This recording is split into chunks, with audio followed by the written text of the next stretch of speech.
ọmọ ìlú wa sí ni ìsì mọ́ wo program wa ìsì mọ́ follow wa òun ò sọ fún wa bí Genesis ọ̀rọ̀ ń ṣe bẹ̀rẹ̀ o but that never told her according to what we heard the brother never told her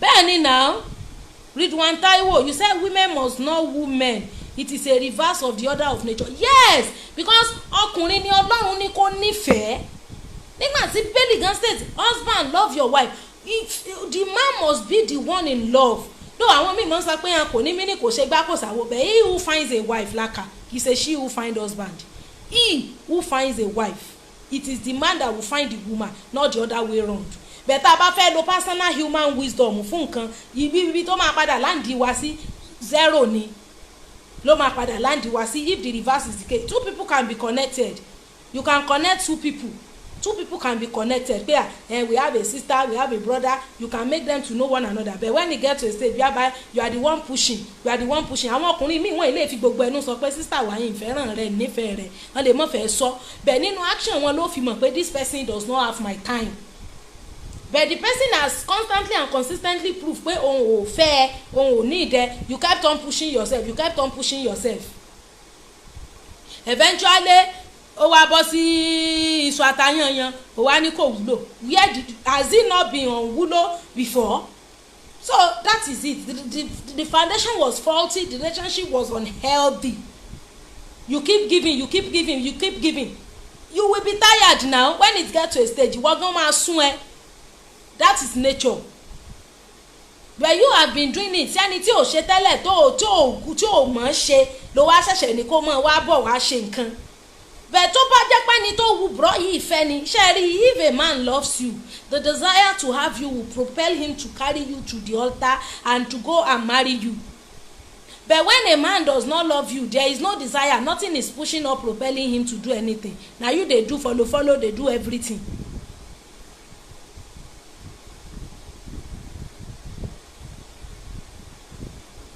So that is just it má jókòó sí relationship tó yẹ pé bùkátà na you dey do everything as a man or as a woman this one na you dey do this one na you dey we have you see it has to be mutual symbiosis that is mutual relationship you give I give it might not be monetary ẹni tó ń tọ́jú tó ń fún ní nǹkan tí ò mọ béèrè àlàáfíà rẹ tí ò mọ ní bó o ní iṣẹ́ bó o ní ṣó wà òkè ṣàlàáfíà ni tí ò wà concern fún ẹ ó ti rí pé ó gbé ẹ kalẹ̀ bíi kalokalo ní kò sí fálù kankan tóun fẹ́ ṣe nínú ìrìn àjò gbésí ayé rẹ lánìí tó ní wo ẹ̀sìn kò sí bẹ́ẹ̀ yẹn ṣe ní nǹkan tó there will be something that you need the other person for yes there will be one particular thing tó need the other person yẹn fún. But the sister made that brother so useless to the extent that the brother was not doing anything to support the relationship right from school to NYSC to the time tọ́nà ṣe gbọ́kọ̀ tọ́nà ṣe. Yes nígbà tán sì ṣe gbọ́kọ̀ ó sì dé òun náà ní sponsor gbogbo ẹ̀ ó wá dédé yí bìrì ó wá lẹ́ni tí ò ṣe nǹkan kan láti ibi ayé iléèwé ní kó wá mọ̀ wá ṣe nǹkan ní ìsìn ibo náà ti ń ṣe irú ẹ̀. So check the foundation. I like your today program. So check the foundation. Let your foundation be solid.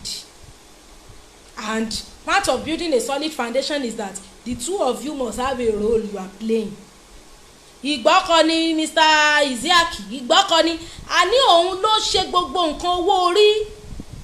Ẹni sọ pé marriage is give and take in courtship if it is not balanced in both parts kindly walk away honestly tó o bá ti rí obìnrin ó fẹ́ ṣerun ó pè ọ́ ó fẹ́ fìdí gáàsì wọ ni ó fẹ́ ra pátá ó fẹ́ ra kọ́mú kò ní kókó ayé kan tó fẹ́ ṣe fún kò ní ẹ̀pù tí ọ̀rẹ́ ń dàfà yíya rẹ̀ jọ tí ọba mọ̀ ṣé ò ní gbélé ayé kò lè dá gáàsì fíìlì kò lè dówó náà san kò lè sanwó ilé tí ń gbé kò lè ṣerun ara rẹ̀ sórí kò lè sanwó kólẹ̀ kò dọ̀tí àbọ̀n wo ni a máa ń wá gbélé yìí kò sí bills kankan tó lè pay ó ti mọ̀ pé ó máa ní problem she can't help herself that means if you didn't come to her life kò sí bó ṣe fẹ́ show anything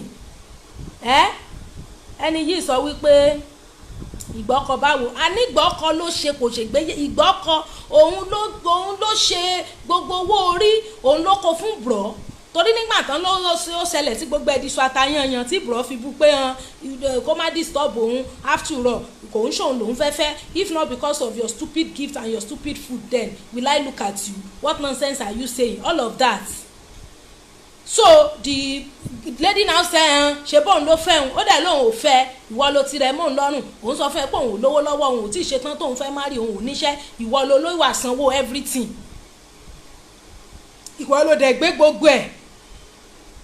So kí ló fẹ́ kóun ṣe, òun ò ṣàní para òun, ibẹ̀ làṣírí ti ṣẹ̀ṣẹ̀ wà tú pé sista ló ṣe gbogbo everything kí gbogbo ẹ̀ tó di sọ àtàyànyàn. So ìyẹn ìgbọ́kọ náà ń perú ẹ̀ kì í ṣe ìgbéyàwó, ìgbọ́kọ ni, òun ló gbé ọkọ yẹn, òun ló fẹ́, òun ló dẹ̀ gbúdọ̀ máa sponsor relationship yẹn bó ṣe máa jẹ́ nìyẹn. Kò sí tó burú nù kéèyàn fẹ́ tó broke, mo ti sọ darí, you can date a broke guy but don't ever give him money to come and pay your dowry, don't do that. Má fún èèyàn kankan lówó pé kó wá fi san balance dowry, let him pay your dowry in full, in full. Tí ó bá dẹ̀ ti lè san jẹ́ ó mọ̀ lọ lálàáfíà, because tó bá fọ̀ sí ara ẹ tó ló kówó fún kó fi wá san dowry ẹ, ó máa padà ní problem. One of the way tí àwọn ọkùnrin fi máa ń sọ pé I don't want you is that wọ́n ní take ọ̀rọ̀ pé à ń fẹ́ra wa sílé yìí serious, wọ́n ní take ẹ̀ sí each time tó bá ti ń sọ ló máa fọ̀rọ̀ bó mọ́lẹ̀, wá ti mọ̀ pé lè ò ní ìdẹ. But a man that needs you is the one that will make the move. But okay, let's do this preparation, how do we meet your people and all of that. But now she do everything. Ìgbọ́kọ nìyẹn. That one is not ìgbéyàwó, ìgbọ́kọ náà ń pè ìgbọ́kọ, ogbon ló gbọ́kọ, níyàwó ló fẹ́ ọkọ, ìsọkọ ló fẹ́. So tó dẹ̀ ti ṣe gbọ́kọ, now you go continue to sponsor the union, wọ́n ló máa sponsor ẹ̀. That is an unhealthy relationship. It is unhealthy. The man must take the lead. Kì í ṣe wípé bóyá ọkùnrin náà jẹun gbèsè o, ṣe bóyá torí pé òun sì lọkùnrin kó wá ti jẹun gbèsè kó wá dá lákìsà nítorí tiẹ̀ o. But you must not take the position of headship and authority. You must not take the position of authority as a woman. The authority position is not given to you. Go and function in your office. God says he has given everyone grace according to the measure of faith. Even if you are a cash madam, you are a billionaire, let the man stay in the position of authority. You can support more than even he does in the house, but at least there is a way you do it. Kì í ṣe pé kó mú gbogbo ẹ̀ náà kó wá lé òun nìkan lórí, òní ò ra aṣọ, òní ò ra gbá, òní ò ra kòkò bàbá sásùn, nígbà ṣe pé wọn náà ò ṣiṣẹ́. But this one she created a kind of atmosphere that made her the sponsor of the relationship because of the little change she has. That was where the problem lies. A broke guy with a prospect man, not just broke guy, please. Okay, the man, Mr. Demand, sọ pé broke tó ní prospect, because if somebody is broke today kò mí kò máa lówó lọ́la. You can be broke today and be broke forever. There is nothing like ẹni tí ò ní lónìí ò ní lọ́la, ẹni tí ò ní lónìí tí ò bá múra síṣẹ́ bí ò ṣe ní nìyẹn tí Jésù ó fi dé. Yes, if you are broke you must have a prospect. What are you doing to leave that position of being broke? That's what we are saying. So foundation nígbà míì náà ó máa ń determine nígbà míì tó yẹ pé ọkùnrin kò ní responsible ó dẹ̀ ti rí láti foundational level, bóyá òun á fi pé bóyá tóun bá ṣègbọ́kọ tóun ra ọbọ̀dá yẹn sínú pọ́kẹ́ẹ̀tì òun tóun rà sí ọ̀dọ̀ ara òun bóyá yóò wá ṣéǹjì. Unfortunately ọkùnrin èé ṣéǹjì. What you see is what you get. Yàtọ̀ fáwọn exceptional cases.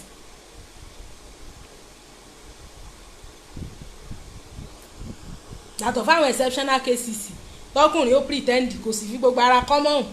Wọ́n bá tún lọ́kùnrin tó bá ti láhùn láti ilẹ̀ bí ó ṣe máa láhùn lọ́nu kọ́ ọ̀bẹ́gbẹ̀rún ọmọ fún ká wúlò fún ọmọ ó bá sì ṣe ètò rọra responsible wọn bá ìwọ náà ọmọ. So in this kind of issue, this is where I now draw that point that do not push yourself to a man, because it's also part of the reason why some men are irresponsible, because you have seen him right from the beginning, but because of the fact that you were desperate, because of the pressure. Dictamos, you said what is the subject, please? The caption is there now. Didn't I caption this show? The show is captioned. Don't push yourself to a man. So, and we are connecting it with the topic we were treating before. But why is it that a lot of men are not responsible? We have too much of single mothers in the society. So the more we get points, the more we treat. But we treated so many points. Now we got a point of foundation. What was the foundation of how the child was brought to this world? Was the foundation laid correctly? Hope it was not faulty. Then a story came whereby the lady was the one who bought, let me say, she bought the man into her own life. Unfortunately, the brother was not even doing anything because she was the one sponsoring it. And I've always tell people that one of the signs of unhealthy relationship is a relationship whereby now they do everything. You keep giving and you never get. Even anybody in a relationship that keeps giving and he never gets, that person has a mission. At the end of the day, it will land you into problem. Because the time will come whereby you won't be able to say no again because of so many things that you have eaten that you cannot vomit out again. And you that you keep receiving, and you never give out. The time will come that person will tell you that you have eaten more than you can chew. So it has to be you give to me, I give to you. You give to me, I give to you, based on the capacity of each and every one of us to make it work. Yes. And when you are helping somebody, be helping yourself as well, because you don't know tomorrow. If you are doing something together, let it be documented. Document it. And somebody that knows that you have your own percentage in what he's doing, if his intentions are good, it shouldn't be his name alone in the document, to avoid a story that touched the heart. So TikTok, let's keep tapping. I've seen that my link on TikTok is Bosede JMK. Bẹ́ẹ̀ máa fi underscore sí. TikTok sí máa gbé wá. So that is it. That's another reason why some men don't take care of children. The foundation. Some men are stingy. Ẹni tó ti wà stingy láti ilẹ̀ tó dẹ̀ ti mọ̀ kó stingy. But you were desperate to settle down. So eventually you have seen the handwriting on the wall. You pretended not to see it. Waiting your eyes, stay see there. You go dey enjoy am. Go ṣe jẹ́ nù.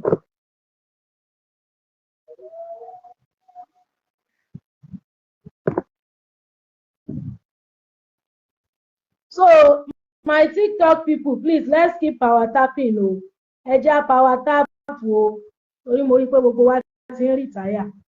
Thank you so very much, Facebook. This is highly educating. God bless you, sir, Mr. Kolawole.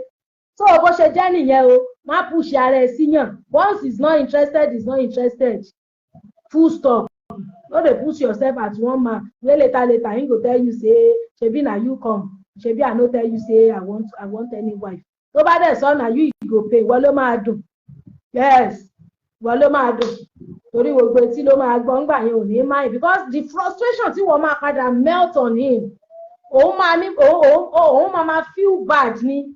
Because you see, it's not easy to stay with somebody that you don't love. It's not easy. Bí ìgbà tó bá gbẹ̀yàn handicap síbì kan ni. Ẹni tó nífẹ̀ẹ́, it's not as if you want to be with the person. You just find yourself there. You just be angry at yourself. Not to talk of the fact that when the woman is now complaining every time. Ẹni tí ìṣe pé bóyá ìwọ fúnra ẹ ló fẹ́ tẹ́lẹ̀, tó ṣe pé òun ló fẹ́, tó ṣe pé gbọ̀kan ló ṣe, ó ra ẹni yé ni, ìyẹn dúró pé ó fòògùn sóúnjẹ fóun, ìyẹn ìgbésí oògùn kankan. That is nature. You are eating the food of a woman. Before you know it, you start liking that woman. Yes. So bó ṣe jẹ́ nìyẹn. Ìwọ obìnrin náà tó dẹ̀ ti mọ̀ wípé ẹni yìí kò nífẹ̀ẹ́ rẹ, tó múra tó ti rẹ̀ mọ́ lọ́rùn, ó máa yà ẹ́ lẹ́nu. Torí gbogbo tó yẹ kó ṣe kò ní ṣe, agídí ni ó fi mọ́ lẹ́fìjọ́ mọ́ gbé. Yóò sì mọ̀ jọmọ yọ pé is your fault. So don't sponsor anybody to stay in your life. Má sponsor èèyàn. Let the person know the ground at which you're standing. And when you do things mutually, there is a purpose to fulfill. Which purpose am I fulfilling in your life? Which purpose are you fulfilling in my life? It must not be one-sided. Yes. One-sided. Or what prospects have you seen in that sister that you know that if you stay with her, your future is secured by the grace of God? Ṣùgbọ́n kì í ṣe pé bóyá orí nǹkan kan bó orí nǹkan kan ó kàn ṣáà ń kó wá ó dẹ̀ ń gbà ó mọ̀ kó fẹ́ ra yẹ ẹ pa ni. And you are planning to just do one or two things. He said no, don't worry, ṣáà mọ̀ gbà tí mò ń gbé wá irú ẹ̀ nírú tàǹtì. She kept on giving food to the man. She kept on giving food. The brother kept on hitting. Òun fẹ́ ṣe kò jẹ́ ó ṣe kò tiẹ̀ ronú àti ṣe. The sister was just giving. Ó ti kéèjì bọ̀dá yẹn gan ní ìsìn. The brother has become an irresponsible man in her face and in the face of everybody. Bro yẹn ti di ẹni tí ò wúlò. And na the girl cause am. Torí if a man loves you, he will do anything to make you happy. He's going to do. But because there was no love, the brother could not go extra mile. But if it's someone that the brother loves, he will go extra mile to make her happy and the children too. So you brought it while láǹsìn wípé kì í ṣe ibi tó ń fẹ́ wà rí. Ẹni ọkùnrin nífẹ̀ẹ́ gan tẹ́lẹ̀ yìí máa ń sú wọn. There are some exceptions. Mélòó. Some ladies don't believe in their man because of their background experience. And that makes the man decide to keep on doing what he likes. Okay? Every point is valid. Every point is valid. I want to say that anything that does not seem, it doesn't seem coming. Don't push anything. Don't push it. Don't push yourself to anybody. Don't have to be cooking and be taken to their hostel. Don't have to be going to their house to go and wash their dirty boxer and to go and be washing their clothes and to go and be sweeping, to go and be cooking. Though that is not the reason why a man will marry you. Yes.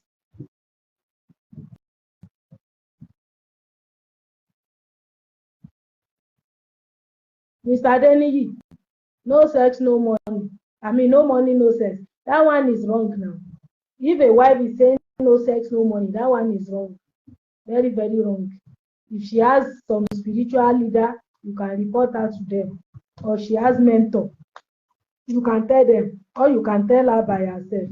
If you talk to her, she will change. So that is also another reason. I cannot be with a broke woman. Peter Lukman, of course. A broke woman gan, ó máa frustrate ayé ẹ̀ ni. Simple thing kò ní lè ṣe. Program kan mò ń wò ní sí ọ̀sán yìí. Ó dà pé mo share náà lórí page mi ní Facebook. Tí gbogbo wọn tí wọ́n fẹ́ frustrate man yẹn tí wọ́n squeeze ẹ̀ tí wọ́n fún soroso báyìí. Bí ìgbà wípé àwọn ni wọ́n lẹ̀mí ẹ̀ àti ìyàwó àti gbogbo family ìyàwó. Àwọn obìnrin mi báyìí bí wọ́n bá ti sọ̀rọ̀ tán wọ́n lò ó ṣe tì ní oore tẹ́ ẹ ṣe gan tó ṣe pé ẹ fẹ́ lọ rí ẹ fẹ́. You only want to use the person. You are only using him. Ẹ ṣáà fẹ́ frustrate ẹ gbé kalẹ̀ gẹ́gẹ́ bí object just for him to work for you. Ayé ìkọ́lọ̀ mọ́ fòrè wá síbi tó há ni.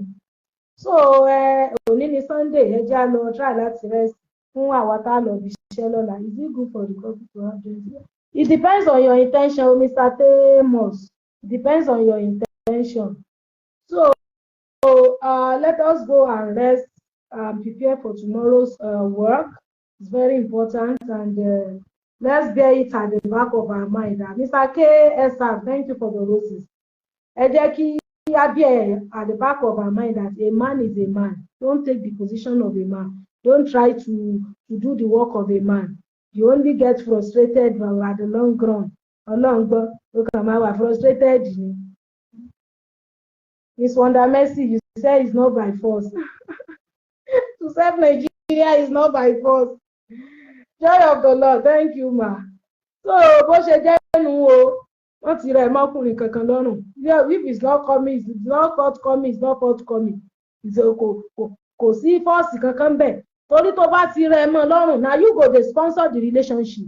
Òun lè máa ní ibòmíì tó máa náwó ẹ̀ sí o, because I'm very sure pé the brother cannot be 100% irresponsible. But ọlá wípé kò sí fẹ́ bí bẹ̀ yẹn ni mo ṣe sọ pé the brother too is not 100% right. Ẹ̀ ń jọ ń jẹ èèyàn ẹ̀ẹ́dẹ̀ nífẹ̀ẹ́ kí ẹ̀ ń jọ ń jẹ ẹ̀sìn. Before you know it, you start liking her.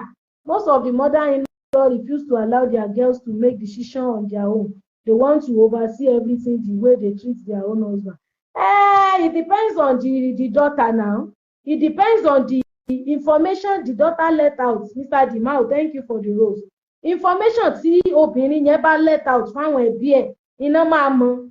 Yes, if you didn't tell your mother anything about your marriage, your mother will not control you because nǹkan tó ń pè lóbìnrin kóbìnrin darúgbó jù bẹ́ẹ̀ lọ obìnrin lobìnrin ó mọ jẹ́ tẹ bá dẹ̀ ráwọn létí ìyá ẹ wo irú story tí mo share sórí péjì mi yẹn ẹ wo nǹkan tí àǹtí ìyàwó àti ìyàwó ẹ wo tán fojú ọkùnrin yẹn rí ó san owó gbá ó san owó àwo san owó orun san owó kòkò bàbà sásùn san owó everything ẹ tún wá gbé owó rí afẹ́fẹ́ pé kán tó bá ń ba ayé ẹ̀jẹ̀ unfortunately wọ́n wá lọ ṣèṣì send voice note ibi tí ìyàwó ti ń ṣépè fọ́kọ tó ti ń bu tó ń pè ní idiot tó ń pè ní foolish tó ń pe àwọn orúkọ tẹ́ pé lunatic tó ń kọjá lọ títì gan èèyàn gbúdọ̀ mọ̀ pé irú èdè yẹn sí èèyàn tọ́lọ́run dá kò wá mọ̀ pé òun ti ṣèṣì send voice note yẹn pé kán bóun bá ayé ọ̀tá máa yẹn jẹ́ at the end of the day àṣírí wá tú. Same as you say what the lady is getting over 30, is 35 old. You didn't see people who are their late 40s and they are singles. 35 is not old now.